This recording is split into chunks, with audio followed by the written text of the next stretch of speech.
Hey guys, welcome back to another video. In this video, I will be showing you how to install Windows 3.1 inside a virtual machine, using VirtualBox, Oracle's awesome free and open source software virtualization tool, that allows you to run any OS, except Mac OS, inside a virtual environment. You can even emulate legacy Windows systems, such as XP, 2000, 95, 3.1, 1.0, etc.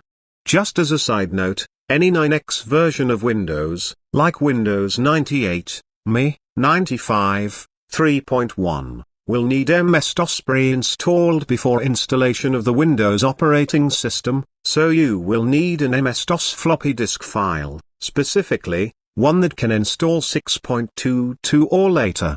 You can usually find things like these on archive.org, or WinWorld, a website specifically for downloading ancient Windows releases.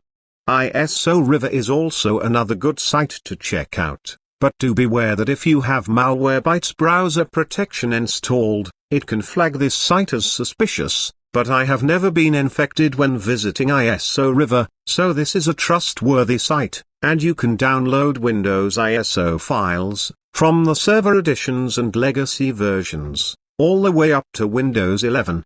If it does get red flagged, please bypass it, or add it to a list of trusted sites, so your Malwarebytes or antivirus browser extension does not flag this site, or else you will be prevented from downloading ISO files from ISO River.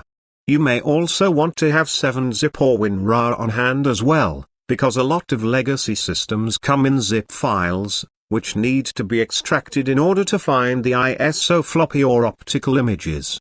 Windows 3.1 is not too difficult to install, but you will need to change out floppy disks from time to time during installation, because back in the days of MS-DOS, you would work with floppy disks for most of the time, and operating systems were generally stored on floppies, up until CDs and DVDs took over, but even then, they have now been phased out of mainstream use. About the only installation sources we use now are USBs and SD cards, although older computers generally don't support booting from USB, so this is why a CD or DVD can still come in handy at times.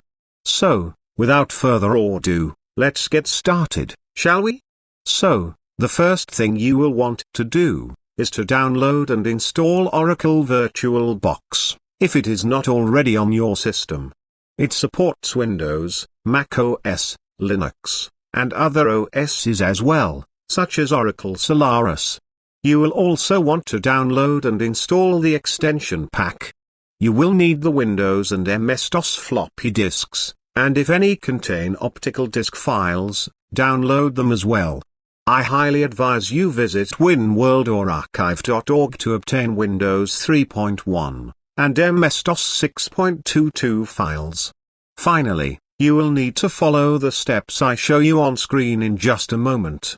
I will put text in some parts of the video to tell you what keys to press during installation, when to change floppy disks, and how to regain mouse control when you want the mouse to come back to your host OS.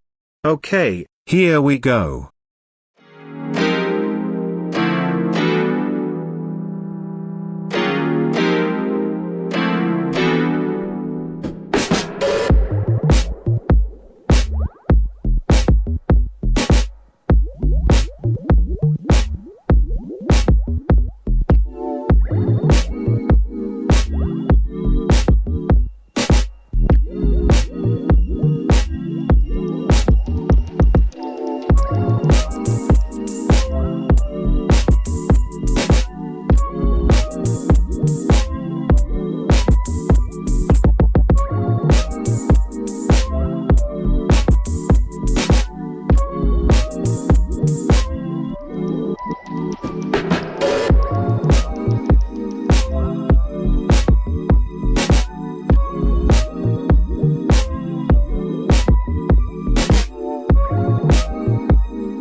Okay, now that we have installed Windows 3.1, you can have fun looking at the pure nostalgia it gives, but do beware that sound drivers and graphics drivers are not installed in Windows 3.1 by default, so I highly recommend you install the Sound Blaster 16 sound card driver within Windows 3.1, and sadly, Oracle's Guest Editions does not work under Windows 3X or 9X systems. It will only work on Windows 2000 or later.